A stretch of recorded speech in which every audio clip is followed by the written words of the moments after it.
imagine that given the environmental impact of the mining industry and the steel industry, that gave you some insights into that area as well, or those issues. Well, one of the really interesting things about being in business, whether it's a potentially very environmentally destructive business like mining, is that there are always fascinating balances that need to be struck. And I took great pride in trying to make sure that our practices were environmentally benign. And there, for example, one of our big open pit mines for iron ore in Wisconsin is now just a perfectly wonderful state park with a big lake and lots of recreational activity around it. And we did that with a lot of planning with respect to the ultimate natural and recreational uses. You attended Harvard, then the University of Chicago Law School? Yeah, I wanted very much to get back to this community. I knew I wanted to live and work in Chicago. So when the chance came, I knew I wanted to practice law, and the University of Chicago has had then, as now, a really superb law school, and that was a terrific experience for me. But also, what it meant was that I made friends not only amongst my colleagues but amongst the faculty who have remained important to me. I'll give you just two examples from my days in state government. One of the professors I had became, because I helped invite him to do so, the first head of the Pollution Control Board.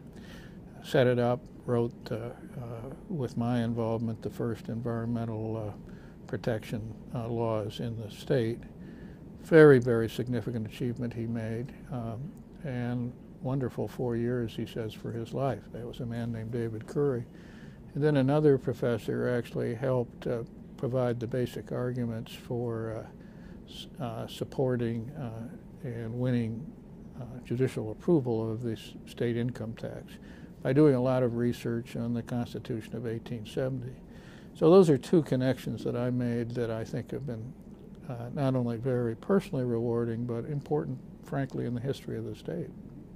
I'm told also that you were an early believer in the civil rights movement in this country, and went so far as to go down south and teach school at Tougaloo College. Yeah, my wife and I are major believers in civil rights and equal justice for everybody. So in the really tough summer of 1964, we were in fact in Mississippi when 3 of our fellow civil rights workers were murdered, and that's 40 years ago now. But that was a terribly important experience for us. I think we did a lot of good. In fact, we've kept in touch with some of our students who've done well. But above and beyond that, we made associations. I became a legal services lawyer, handling housing cases, discrimination in the city, and now and also worked in the civil rights legal area. I'm now, interestingly, back to pursuing some of those same interests in the work I'm doing for Chicago Metropolis 2020, because a constant theme is how can you provide opportunity, economic and social, for people who have been out of the mainstream, who are disadvantaged, not getting a good start. And those beliefs, which are now manifested in our work to improve housing and to ensure people can get to work, all of those interests were ones that were developed for me by this work in the 60s. I'm just curious, you might have run across a fellow I know who was down there too, Mike Starr. Does that ring any bells? I don't know him. Well, Mike was one of the folks who was doing a lot of the lawsuits down there. I think he was, correct me if I'm wrong, I think the thing was the National Lawyers Guild. Absolutely, Okay. yeah. He was also Yeah. went on later to be the chairman of our radio television department. Oh, really? Yeah. And they did a documentary called Mississippi America about that. It was quite interesting. Yeah. How did you get hooked up with Richard Ogilvie? I mentioned one of the people I admired most was my grandfather, who was a Republican, highest ethics, believed in reform, and it was a very natural thing for an activist, reformist Republican in the 60s to want to change how public policy is set and a state like Illinois is governed. So I got the opportunity to go work for Ogilvie. He was a guy who believed in systemic change, was very, very courageous, and very loyal to his people and honest. And so I went to work for him in 1969, along with a close friend. And the two of us were leaders in setting up a new financial system for the state, in establishing a new revenue system, and ensuring that the welfare system worked right, and creating some major changes in how transportation, particularly regional transportation in our six-county region around Chicago, is financed and governed. When Richard Ogilvie took office, what was the financial state of Illinois? There were a lot of demands on the state and not nearly the kind of revenue that was needed to. Yeah, it was desperate, and there was a major structural problem in the state because almost all services were financed by either the property tax or the sales tax. There was no income tax. Great popular opposition to it, a set of theories that it was illegal under the old state constitution. Every thinking person knew that the state had to come into the modern world, but it was a very difficult thing. So I really was in the trenches on that issue, and it was an issue that ultimately made Richard Ogilvie one of our great governors and a real mentor of mine, just a one-term governor. But it was the right thing to do, and that whole system has served the state very well until recently. There's a line that's attributed to you that Ogilvie used as a theme early on in this thing, in this effort. I propose to manage the state government as it has never been managed before. Yeah, there's been a lot of kidding about that line. I did have a role in drafting some of his speeches, and that was a major one when he announced that he was really going to tackle the budget and the tax system, and that was a line that came back because people thought it was so strong a declaration that it was almost presumptuous for him to say that, but that's what he did, and that's what he wanted to do, and that's why there were dozens and dozens of young people with high ideals like myself who went into government in those days to try to make a difference.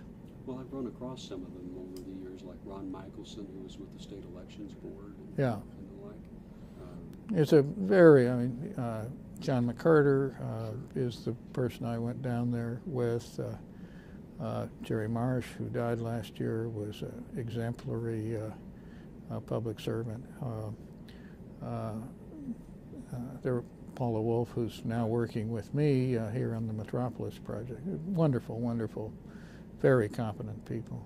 I want to ask also how Governor Ogilvie was able to sell this plan in the Illinois General Assembly of that day and enlist someone like Russell Arrington to actually make this thing happen. Well, I was there when this was, because in the mansion when Senator Arrington was briefed on this, because I handled part of that briefing. And I remember in the course of that session, he said, "Who on earth are you ever going to get to sponsor this legislation?" And Governor Ogilvie looked at him and said, "You." And it was just one of those moments where actually both men eventually rose to that challenge. But it took a governor who wasn't afraid to ask and stand up for his convictions, and it took a very bright man who understood there was virtually no alternative in Arrington to step up.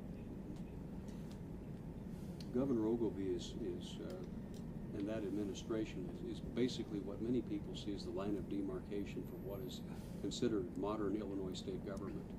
I think that's absolutely true.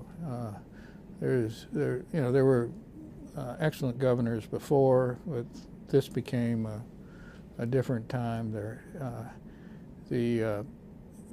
Penetrating the levels of state government and setting policy in ways that it could in fact be implemented was a real challenge then as now. And I really think it's hard to think of anybody who's done better at that. If I have the timeline right on this, after the Ogilvie administration, you worked on the effort to to develop and campaign for the idea of a regional transportation authority for the Chicago area. Yeah, I started on developing a proposal with Governor Ogilvie's blessing when he was still governor. We put out a report. It came out on the last day of his term because we wanted it out so it couldn't be really suppressed by a new governor. And that was a very fine report. A lot of people participated in it. And that became the basis for the regional transportation system we now have. It served us, the financial system has served us well over the years. We had some ideas that would have involved people more deeply in the management and direction of the different agencies, so they were better coordinated, more cost effective, and really providing services between the systems. The RTA, despite those recommendations, has not done as well on that as it might have. That's something that, again, I sort of have recast myself 30 years after that experience, and I'm now trying to make sure that those original ideas and promises made to people are in fact now implemented. At that time, in the early 70s, what was the situation with transportation infrastructure and the various entities that were, in some cases, I suppose, competing for the same dollars, and you probably had inefficiencies with all sorts of different widespread agencies working with it? Well, it was much worse than it is now. We fail sometimes to understand the changes that have occurred. The big problem was financial. Everybody thought the Chicago Transit Authority was going to go the way of the Chicago schools, as they were then an enormous black hole that the legislature had to step up to every year and try to subsidize. Nobody wanted that. And what, as part of that problem, was that the suburban railroads were in terrible financial difficulties because there had been a national reorganization creating Amtrak, and there was not a possibility of of continuing corporate subsidies. So what we did was created a financial system that involved new taxes and new money from the state, but it was in fact organized to provide help for each of these agencies on the condition supposedly that they would work together. The help has been there. There should be more. The coordination has not been as strong. There should be more, and that's what we're working on now. We can fast forward now to Chicago Metropolis 2020. Sure. What was the impetus for this? I know it's a creature of the commercial club here. Influential business leaders, public leaders, looking across the spectrum of what this area is all about and what it needs. What was the genesis for it? Well, it's really a Chicago story. This leading business organization, the Commercial Club, was very proud of the fact that it had commissioned Daniel Burnham to create a plan which eventually was released in 1909 that had a tremendous impact on the future of the city, on the roads, on the preservation of the lakefront, on preservation of natural areas through the forest preserve system. Marvelous, exemplary, world-known document. And the club decided at the end of that century that it wanted to revisit that, very concerned about Chicago's future 20 years hence, particularly concerned as business people about how this region, not just Chicago as a city, can be competitive in the global economy. And that means really having a full region, all 6 counties working together rather than competing internally. So that was the idea. A key point that came out of this was that you couldn't achieve an economically competitive region without having a superior quality of life, which means economic opportunity for people who otherwise would be unskilled and not in the productive workforce, much better transportation and infrastructure system, much better system for generating revenues on a fair basis. So the club put together a book that reflects all these ideas with specific recommendations. And because I was then coming out of a job in the steel industry,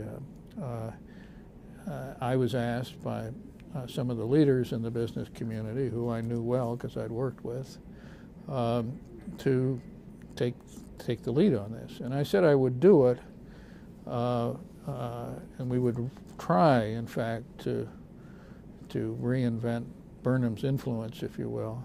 But I would only do it as a volunteer because I felt I would have much more influence on others if that were the case. I'd done sufficiently well in life to do it, and I frankly wanted to make a substantial contribution to the public at this stage.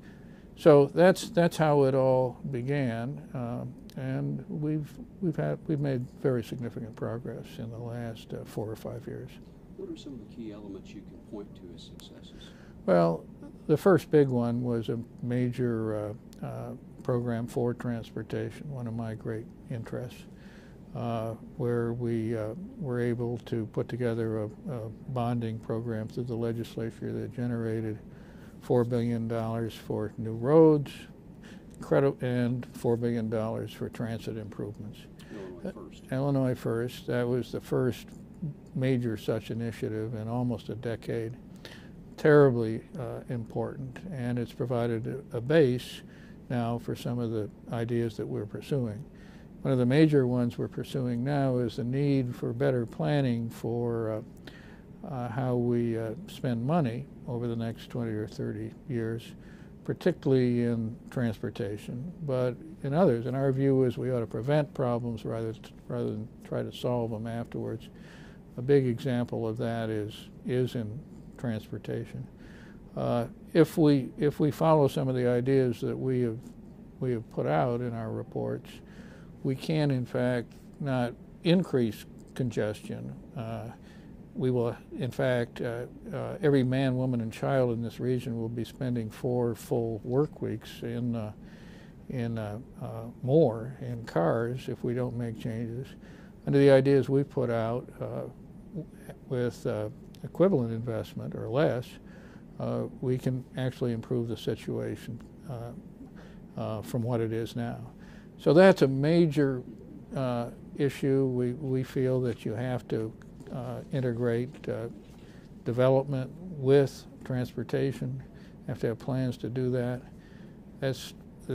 We don't have such a system, and so people who are in the system now are very resistant to change, and we're trying to, with some success, to highlight that and push it through the legislature. And there will be, as you noted in your testimony before the RTA task force not long ago, that there will be some enormous population changes or increases that are going to be pretty much driving this agenda. Absolutely. 2 million more people in the region. Huge increase. We know that for a fact. If existing trends continue, 1 million new cars, there's no way that we can handle that increase without significant change in how we spend money. If you just put those cars end to end parked, that would require pavement that would stretch from Florida to Alaska. And everybody knows that you can't build that amount of new road capacity in this region. I'm just curious, you said a little earlier that this is going to be another legislative initiative. Do you have a timetable for when this is going to come? Yeah, our thought had been that this would take years. My own thinking was that I really got into this. As I said, this is a renewal of my old interest from when I was in my 20s and early 30s. I was about 60 when we started on this. We said to ourselves here that we'd give everything we got for 10 years and hope to have these kinds of structural improvements to the system accomplished by that time. I think we've got a good shot on this one of changing how investments are made through changing the decision-making system in the next year or so, which would be well ahead of the time frame we laid out for ourselves. Has this been brought up with the current governor and his thinking on how this could be reorganized? Yeah, I've talked to him about it. We've talked to Mayor Daley. We've talked to a lot of suburban mayors who are concerned that they will be shortchanged, a logical concern. We've talked to all of the legislative leaders. You have to try to persuade people and explain these things. Our big advantage here is that we're right, and with the kind of scenario analysis and looking at trends out in the future, we can show people how unlivable and undesirable to investment this region will be over the next 20 or 30 years if we don't make these very, very difficult to achieve reforms. And for me, it's frankly a great kick to be fortunate enough to work on issues like this that I cared deeply about so many years ago, 30 years ago. Then went into business and law and did other things, although I kept my hand in on the civic side. But now, at this stage in my career, this is really a very personally rewarding thing. I don't want to overlook this aspect of 2020, but a considerable amount of time has been spent in the law and criminal justice area, in workforce training, housing, quality of life issues. We feel that the economy will improve only if social issues are addressed and that there's opportunity for everybody. And if you don't, for example, greatly improve your early childhood education, you're simply not going to give people the head start they need in school.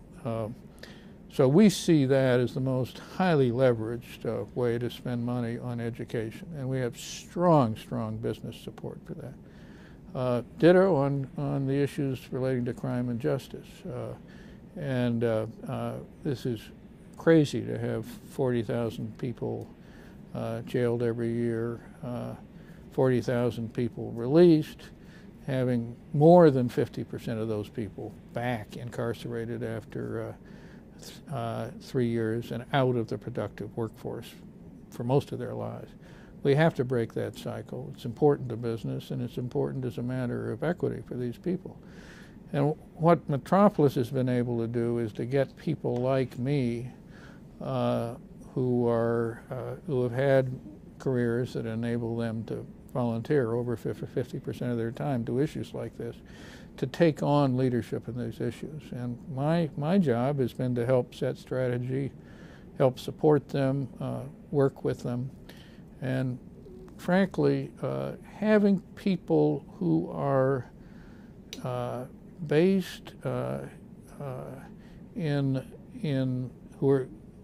based with business or institutional backgrounds, who've been successful, willing to speak up on these issues and master them, I think is highly unusual. It's a strong feature of this region's civic leadership, and I think it's one of the key assets we've got for the future. No doubt about it. And I've been fortunate over time to be able to meet some of the folks like Andy McKenna, talk to him Right. about some of these things. Yeah. It's interesting for me, part of my other job is I'm a legislative correspondent for the Illinois Lawmakers show that's on Channel Right. 11 here at the other station. So it's interesting to sit and talk with someone who was there at ground zero, for example, getting the Illinois First project started, and I saw it from the standpoint as it worked its way through the legislature with George Ryan and everything. Well, and the key breakthrough, interestingly, there was business leadership working with the labor union leaders in the state, and that's what made that work, and that's the kind of alliance that, for the future of the region and the state, I think is so important. You're also active in planned developments of your own, working with community development. This has been a wonderful opportunity for me too. When I was in my 20s and 30s, I really thought I might want to become somebody who was a scholar looking at urban issues. That isn't what I ended up doing, but by seizing opportunities when they came along, I've been able to get in a position to make a difference on things I've cared about. And one of them is development. I was first asked to be a lawyer for a group of people who wanted to purchase land to safeguard it against really intensive development. They then turned around and asked my wife, who happens to be a landscape historian and a real expert on landscape design, and me to develop a community that preserved the environment as best it could, and was based on guiding principles. And we've done that. We, in fact, are just finishing now with building 360 single-family homes. They're clustered together so that we've protected 60% of the space around them. It's a beautiful, beautiful place to live, and it's attracted a lot of people who share these basic guiding principles, including environmental protection and including a sense of place and lifelong learning. So this has worked out, from our point of view, in a most rewarding way. It's beautiful to it's beautiful from what I've seen of it. Well, the interesting thing is we thought we would do well if we protected the environment. We have, in fact, improved it. It was farm fields that were heavily herbicided, virtually no wildlife, certainly no, it was a monoculture, no variety of plants. We now have very rich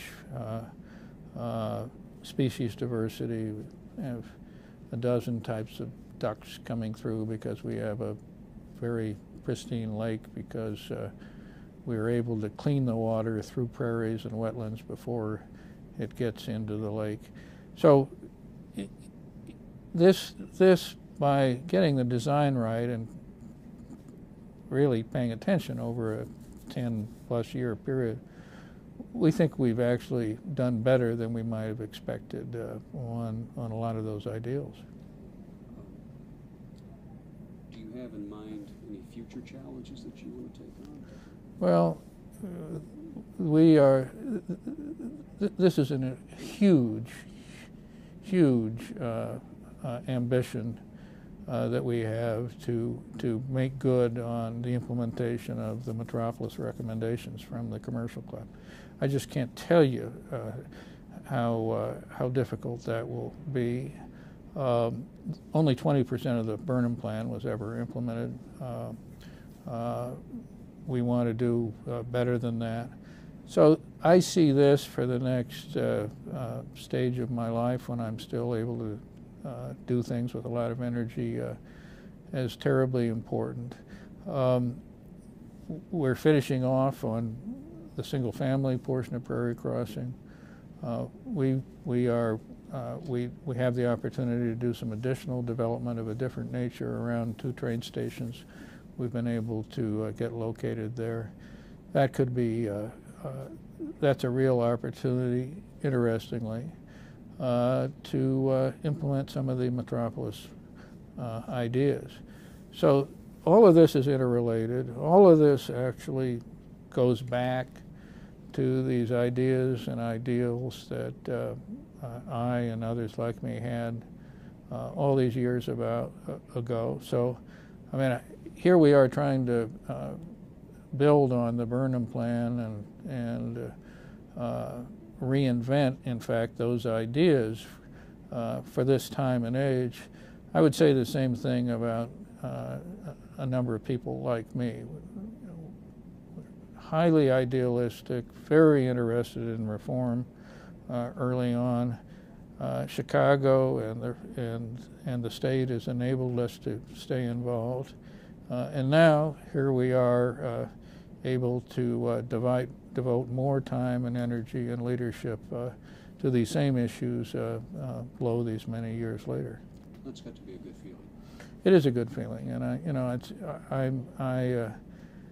these challenges remain, but I got to say, I think being able to live and work in this region and not only get to know but work with the type of people that I'm now still associated with has been a wonderful, rewarding experience as well. You're still active with Channel 11? Yeah, I'm on the board of Channel 11. It's it is the most successful station in the country in terms of the audience it reaches, and it's good to see it. 50 years after my grandfather was really the person who got it going, continue to do as well as it is. Since I've been involved in public broadcasting the better part of my life, what's your vision for it? Well, I think it's going to be very, very different. There are opportunities both on television and radio for interactivity, for people not only getting communicated to, but communicating back into the system themselves. We're doing something like this with Metropolis, where we are, in fact, creating an interactive game that is based on computer access to a network.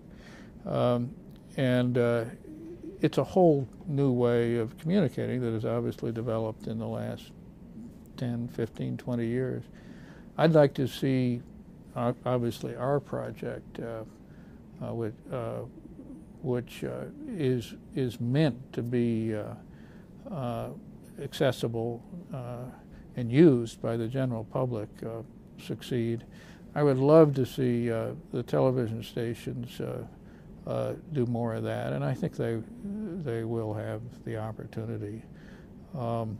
And ditto for radio. I mean, it's interesting. My daughter, who is here in town, one of my daughters who's here in town, is on the board of the public radio station here, and she's looking at it with the same enthusiasm and high ideals that probably her great-grandfather looked at television back in the 50s.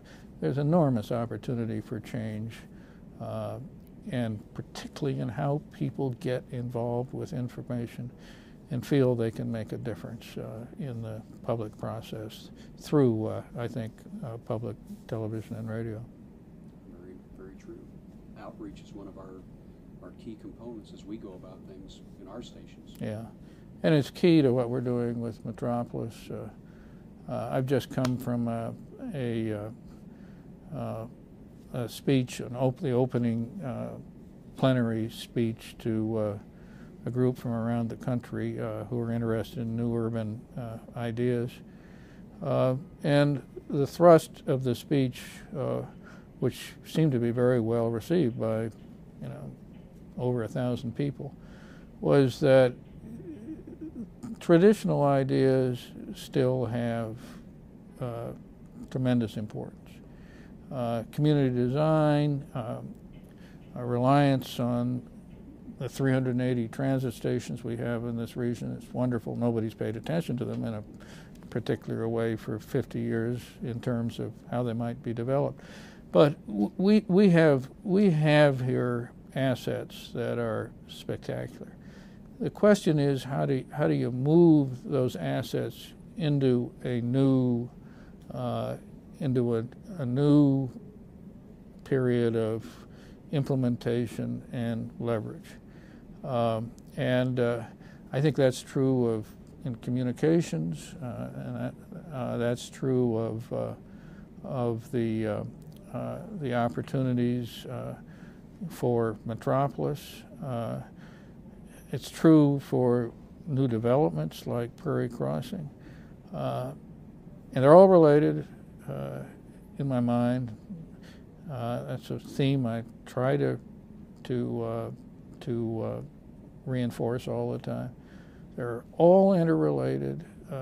They're based on tradition, but they require creativity and innovation, and most of all, willingness to change in light of what the future brings. And if we do that, we will continue to be a wonderfully successful region and state. If we don't do that, and my feeling is that we could end up in a region that's virtually unlivable, and that without a strong economic base, and that nobody wants. Very good. I would like to ask you a couple of questions going back to the Ogilvy administration. Sure. For the other project I'm working on. Very unusual, probably constitutionally a one-time event where you have a governor and a lieutenant governor serving from different parties. How did that work between Richard Ogilvy and Paul Simon? I think they both were civil to one another. They respected one another. Ogilvy had huge challenges. He had a team, and he was of a different party from Paul Simon. So I wouldn't say there was a close working relationship. There hardly ever is between a governor and a lieutenant governor, even of the same party. But during that period, Paul Simon was supportive on a lot of the key, systemic, fundamental, tough issues. He didn't make trouble for the governor. He built his own support by getting out and around as lieutenant governor. I think had it worked out that he were to have succeeded Ogilvy, he would have, and he told me this because I got to know him even better later in life. He would have built on a lot of the innovative reforms that Ogilvy started. And of course he would have had the great advantage of not only being a decent, bright man who would attract good, decent, bright people around him, but he wouldn't have had to wear the jacket that poor Ogilvy did for doing the unpopular thing. I noticed that one of the things Paul did with that office, since it was kind of open-ended as to what your duties were, was to create kind of the role of an ombudsman for the state. Could you speak to that? He did that.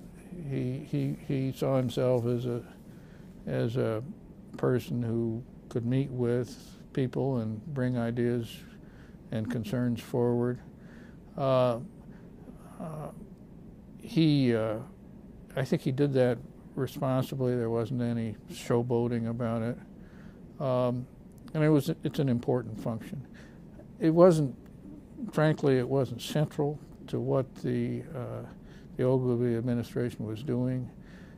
That was in part because the Ogilvy people bit off so darn much. Some people say too much, but it was a significant era of change and reform.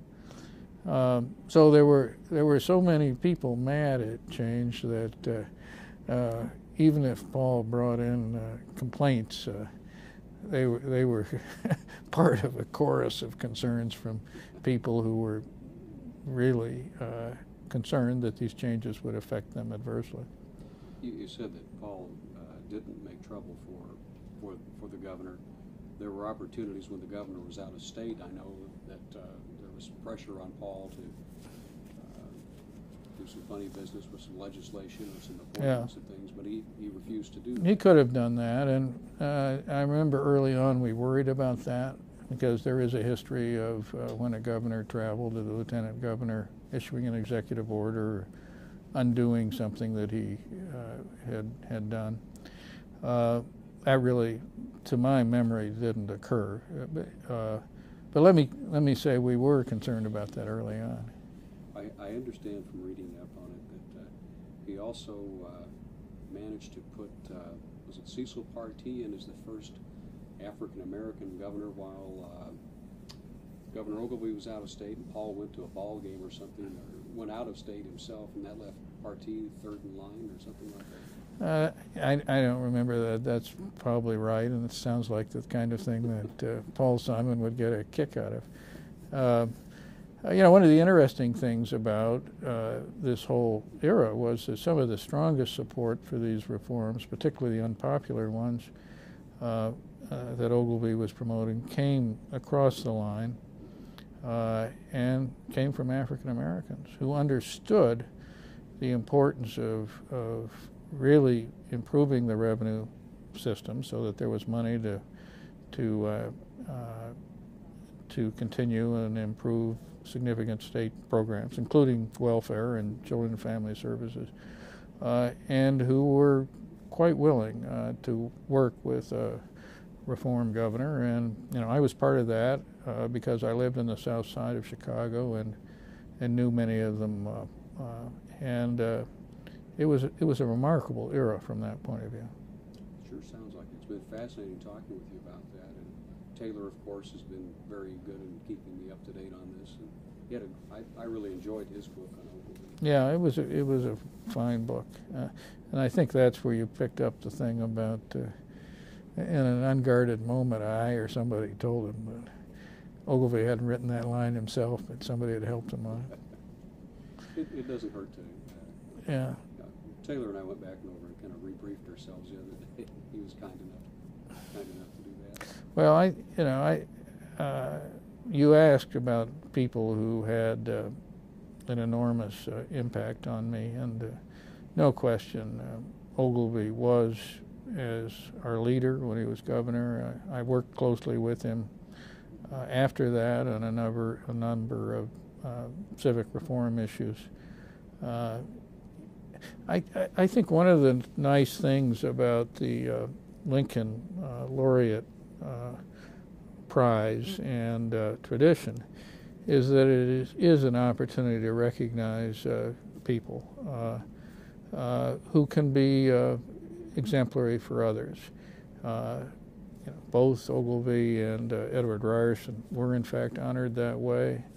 They should have been. And so it's a way, I think, to say to other people, look, there are people who aren't so different from you, but because of their values and what they care about and maybe the opportunities they've had in life, they're making a difference. They're improving the situation for everybody. And you can do that too. And I think that's, to me, one of the really most influential and important things about this whole process of the Lincoln Academy and the laureate designation. And I'm very proud and pleased to have been recognized for those reasons. Well, you basically took away my last question. I was going to ask you about that. Oh, really? Yeah, I always ask folks about that. It's a remarkable thing. We've worked on this since '95 with the Academy, and it's an extraordinary bunch of people. We've been fortunate enough to talk with. It's a remarkable group. I'd like to say something, if I might, about this early question you've asked, something additional. You asked about our years active in the civil rights movement. One of the things that my wife and I have really tried to live out has been the importance of not only treating other people with respect, but seeing them. And for that reason, we thought it was very important to bring up our family in an integrated community. We did that on the south side of Chicago. That had the great benefit of not only being integrated with a lot of wonderful people of other colors there, but also being a highly intellectual, interesting environment with lots of wonderful people, fascinating people at the university. I think one of the things that it's so important to recognize about Chicago is the depth of the resources we have and the people who live here, how important it is for people to consciously reach out, not necessarily live together as we did with people, but interact with them. This region is by the 30 years from now, is the majority of people are going to be people who are now in the minority. It's going to be over half people who are of different color than most of the people I grew up with. And one of the things I'm proud of is that we've chosen to not only to try to understand that better and see what's coming, but also to live in the present and live our convictions and ideals. And I really think that in Chicago there's and hopefully increasingly in the suburbs, there's an opportunity to make sure that happens. And let me tell you, it is critical to our future, given the changes we're going to see in the population here. Absolutely. Thank you very much.